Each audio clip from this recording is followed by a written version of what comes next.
ഇപ്പോ ഈ അലോഷ്യസ് സാറിന് മനസ്സിലായി കാണുമല്ലോ. എന്റെ ജീവചരിത്രത്തിൽ പരാജയത്തിന്റെ അധ്യായങ്ങളേ ഇല്ല.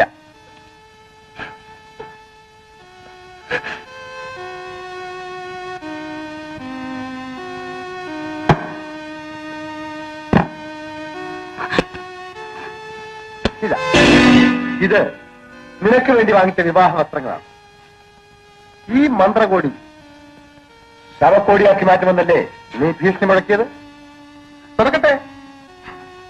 രണ്ടിലൊന്ന് ഇപ്പോൾ ഇവിടെ വെച്ചറിയണം. ഒന്നുകിൽ ഈ വിവാഹവസ്ത്രം അണിഞ്ഞ് സുസ്മേരവദനയായി നീ എന്നോടൊപ്പം ശയിക്കണം. ഇല്ലെങ്കിൽ നിന്നെ കൊന്ന് ആ ശവശരീരത്തിൽ ഈ കോടി ഞാൻ അണിയിക്കും. രണ്ടിലൊന്ന് വേഗം വേണം. ഏതായാലും ഒരേ വികാരത്തോടെ ഞാൻ സ്വീകരിക്കും. പിന്നൊരു കാര്യം, ഈ മുറി എന്റെ സാമ്രാജ്യമാണ്. ഇതിനകത്തു നിന്ന് നിനക്ക് രക്ഷപ്പെടാനാവില്ലെന്നറിയാമല്ലോ. ആത്മഹത്യ ചെയ്യാൻ പോലും നിനക്ക് പറ്റില്ല. എനിക്കൊരു അപേക്ഷയുണ്ട്. നിവേദനം കേൾക്കാൻ ഞാനൊരു ഭരണാധികാരിയോ പട്ടാള തലവനോ അല്ല. ഞാൻ എന്റെ ഭർത്താവാണ്. ഞാൻ മറ്റൊരാളിന്റെ കാമുകയാണ്. മണ്ണിന്റെയും പെണ്ണിന്റെയും കഴിഞ്ഞകാല കഥകൾ അന്വേഷിക്കുന്നത് മൗഢ്യമാണ്. കൈവശക്കാരന്റെ സാമർഥ്യം പോലെ നന്നാക്കുകയും നാശമാക്കുകയും ചെയ്യാം. അങ്ങയുടെ ചെറുമകളുടെ പ്രായമല്ലേ എനിക്കുള്ളൂ. നീ ബുദ്ധിമതിയാണ്.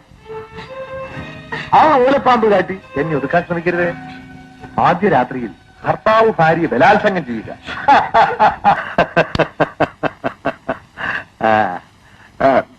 പേരെന്തോന്നാ പറഞ്ഞത്? Andrew Xavier. മലയാളം അറിയില്ലെന്നാണ് ഞാൻ ആദ്യം കരുതിയത്. ഞാൻ ജനിച്ചത് മലയാള നാട്ടിലാണെങ്കിലും പഠിച്ചതും വളർന്നതും ഒക്കെ മലയാളിലായിരുന്നു. എന്നിട്ടും മലയാളം മറന്നില്ലല്ലോ. മറക്കാത്ത രണ്ടേ ഉള്ളു, മര്യാദയും മാതൃഭാഷയും.